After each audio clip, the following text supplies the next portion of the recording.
Hi, I'm Phyllis Michaelitis, author and speaker and coach. My business partner, John Schweitzer, and I have been in sales and marketing for over 30 years. And we know that creating a brand identity is critical to your marketing success.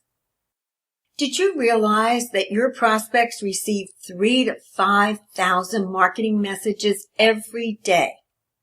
So then you're wondering, how do I stand out in that crowd? Well, we know from experience, it's not with a list of features. And it's not with statements like, we're the best in our market segment, we put customer first. Because they're generic and they're from 50,000 feet. Your prospect wants to know something meaningful and related to them. They want to know about you and your business before they give you their business. So how do you reach them? With your story. It's your story that sets you apart from everyone else. You're unique. There's only one you. Your story puts your brand in context and separates you from everyone else. It can give you that all-important competitive edge. Just think of a brand like Apple and their product launch stories, or Budweiser and the story of the puppy and the Clydesdales, or the Domino's Pizza turnaround story. Even Chrysler's now telling the Dodge Brothers story. Did you notice a different picture comes to mind for each of them? They've created a brand image with their story. Am I just spinning a tale, or are businesses really taking this approach seriously? Oh, yes, they are. Businesses are realizing that stories mean big money. Companies like Procter & Gamble, Nike, World Bank, Motorola, NASA, and others have hired Hollywood movie directors to teach their senior executives storytelling techniques. Why? Because anyone can find facts about products on the web and easily make comparisons. Stories give you an excellent vehicle to present complex concepts in meaningful and memorable ways and differentiate yourself from others. Your brand isn't just words on a page or a picture in a video. It's a message that your prospect will remember, and not for 2 minutes or 2 days, but for weeks, months, or even years later. You want to create a unique brand image that comes to mind so that customers think of you first. So how can you create a memorable brand and have them think of you first? Without a doubt, a good story beats any other means of communication and the ability to create a memorable brand image. Remember what Maya Angelou said? They may forget the things you do, and people will forget the things you say, but people will never forget how you made them feel. And I know that's true, because at a meeting of professional women, I told the story of being a 4-time cancer survivor. Recently, the president of the group called me and she asked me to give an inspirational speech at an event. She had remembered how I made her feel when I told that story over a year ago. I've been teaching storytelling and sales skills in a corporate setting for over 30 years, and I've had a great life traveling the world and meeting interesting people of all different backgrounds and all different levels. Now I live in this house. And I have my own business. But believe me, my life was not always this way.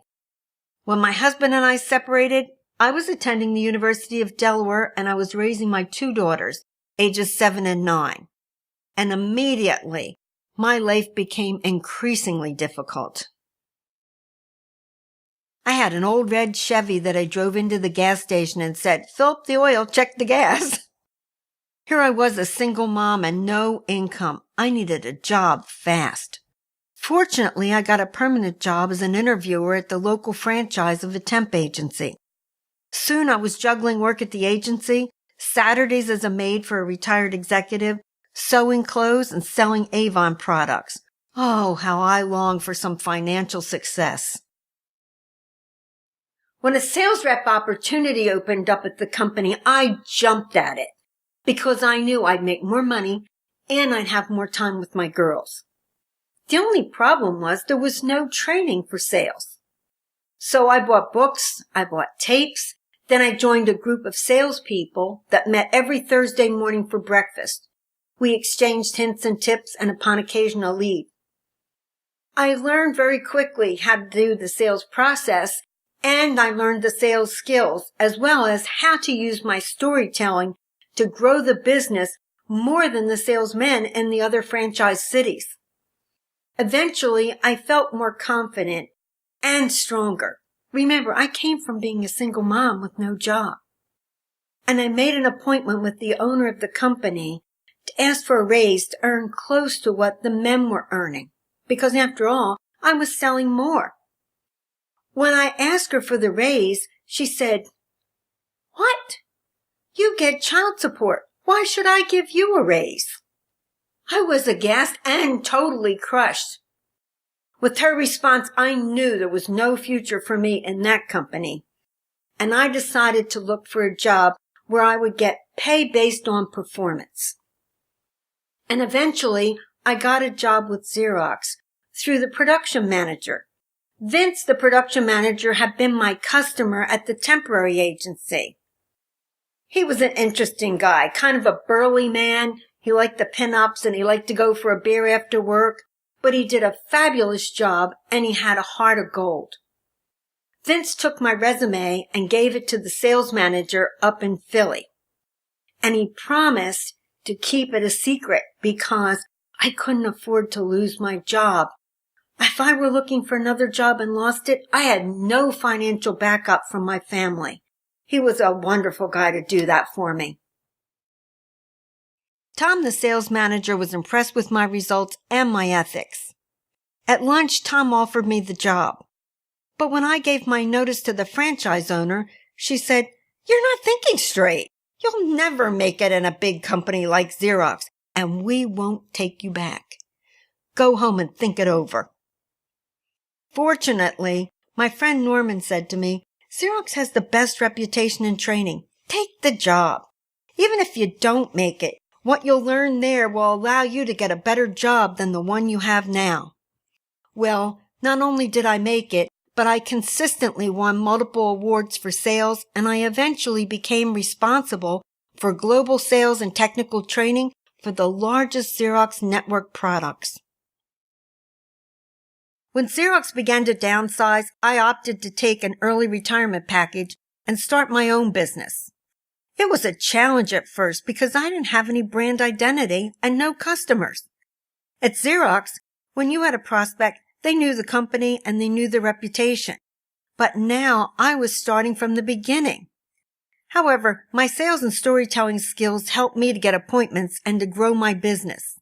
Eventually, it grew so much that I had a partner, Tony, who's now retired, and now John, who is a former Xerox Global Program Manager as well. We have pooled our resources and we've developed webinars and podcasts about storytelling and sales skills. We want to help you stand out in the crowd and grow your business by building a brand with your stories.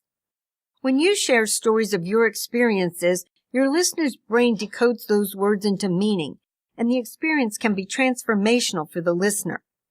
Telling stories of who you are and what you believe builds trust because it shows your authenticity and it helps your customer get to know you. People buy from people they know and trust. Storytelling's been around since the days of the caveman, and it's been found to be the most effective means of communication. In fact, Robert Cialdini and Nick Kalenda, who are persuasion experts, tell us that stories are the #1 method of persuasion. And that's because they reach the emotional side of the brain where decisions are actually made. So, if you want results, you have to incorporate stories in your brand message. John and I have enjoyed success with our storytelling and sales skills around the world. So now we want to share the hints and tips with you, as well as information from my mastermind classes with John Assaraf, Bo Eason, Dr. Srini Pillay, and others. So we've put together a white paper for you on the value of storytelling in business. You can download it by clicking right here below the video. It's also available on our website, www.salestrainingsolutions.com.